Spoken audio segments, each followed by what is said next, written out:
आ रही है भोपाल से बड़ी खबर आपको बता दें। लोकसभा चुनाव में हार को लेकर कांग्रेस का मंथन होगा। 29 जून को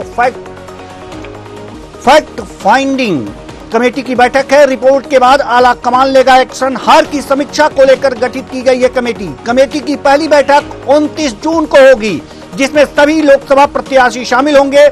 हारे हुए प्रत्याशी से 1-to-1 चर्चा होगी।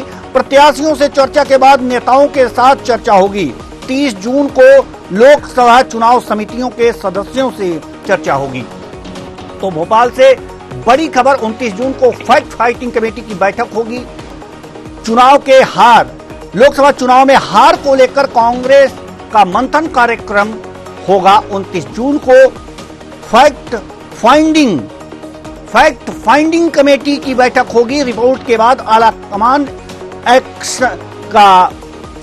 एक्शन लेगा। आला कमान रिपोर्ट के बाद हार की समीक्षा को लेकर यह कमेटी गठित की गई है।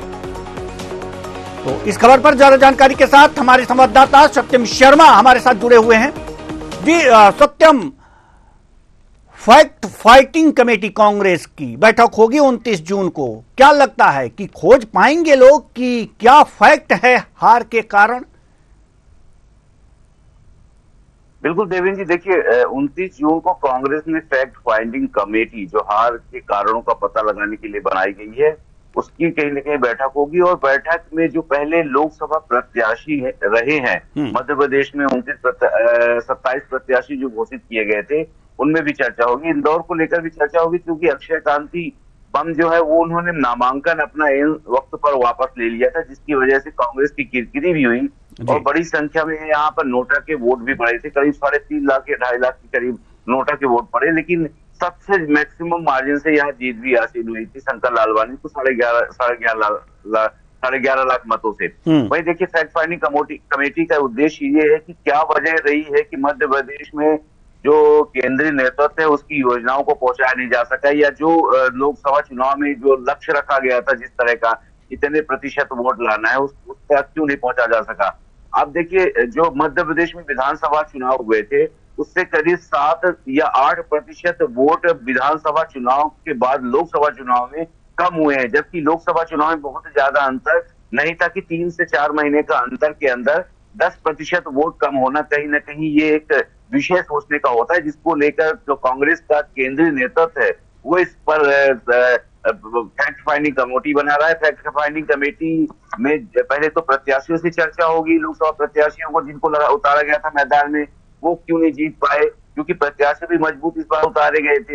हालांकि इस बार ईवीएम की भी चर्चा नहीं हो रही, क्योंकि 99 सीटें कांग्रेस की आई हैं और इंडी गठबंधन की भी कहीं ना कहीं सीटें 200 के करीब पहुंच गई हैं। तो ऐसे में ये भी माना जा रहा है कि अब ईवीएम का मसला नहीं रहा, तो फिर क्यों हार का सामना करना पड़ा मध्य प्रदेश में। क्या मध्य प्रदेश में योजनाओं का क्रियान्वयन जो कांग्रेस चाह रही थी कि ऐसी बातें हमारी जनता तक पहुंचे कि हम क्या करने वाले हैं, उनको नहीं पहुंचाया जा सका है। क्या वजह रहे, क्या जीतू पटवारी वजह रहे? तो जो चुनाव के दौरान जिस तरह से कार्यकर्ताओं, नेताओं और जो शीर्ष नेताओं ने पार्टी को छोड़ा है और बीजेपी ज्वाइन की है, उसको लेकर भी चर्चा हो रही है।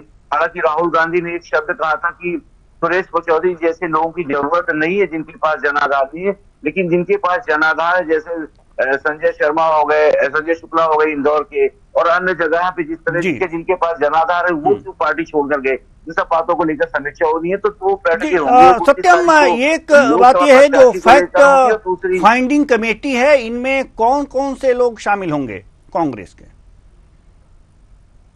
देखिए, फैक्ट फाइंडिंग कमेटी में जो लोकसभा प्रत्याशी हैं 28-27 वो शामिल होंगे। उसके साथ साथ ही 29 तारीख को ये बैठक होगी और 30 तारीख को लोकसभा प्रभारी जो बनाए गए थे, जितेंद्र सिंह, जीतू पटवारी और ये तमाम लोग जो शीर्ष नेता उमंग सिंह, जिनको जिम्मेदारी सौंपी गई थी, उनके साथ बैठक होगी। तो 2 बैठकें आयोजित की जाएगी, एक 29 तारीख को लोकसभा प्रत्याशियों के साथ कांग्रेस के, और एक दूसरी बैठक होगी जिसमें बाकी जो लोकसभा प्रभारी बनाए गए थे उनके साथ बैठक होगी, और इनकी सबकी रिपोर्ट सौंपी जाएगी केंद्रीय नेतृत्व को कारण बताया जाएगा। जो प्रत्याशी उनको कारण बताएंगे, जो लोकसभा प्रभारी उनको कारण बताएंगे, ये वजह नहीं हार की, उन सब कारणों को केंद्रीय नेतृत्व को बताया जाएगा और केंद्रीय नेतृत्व उस आधार पर एक्शन ले सकता है।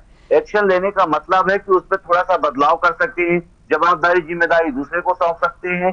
और जो लोकसभा चुनाव के दौरान सक्रिय नहीं रहे हैं कार्यकर्ता या नेता, उनकी भी विदाई तय हो सकती है। पहले भी माना जा रहा था उनकी विदाई तय होगी, लेकिन अभी तक उनकी विदाई नहीं हुई थी। लेकिन अब ये माना जा रहा है कि जब फैक्ट फाइंडिंग कमेटी अपना प्रस्ताव रखेगी तो कहीं ना कहीं इस पर भी बड़ा एक्शन होगा और बदलाव होने की उम्मीदें जताई जा रही कांग्रेस में। जी, आप हमारे साथ बने रहिए। तो कांग्रेस अपने हार का मंथन करेगी लोकसभा चुनाव में, क्यों हार हुई है, और इसके लिए फैक्ट फाइंडिंग कमेटी की 29 जून को बैठक होने वाली है। इस पर तमाम जानकारी दे रहे थे हमारे संवाददाता सत्यम शर्मा।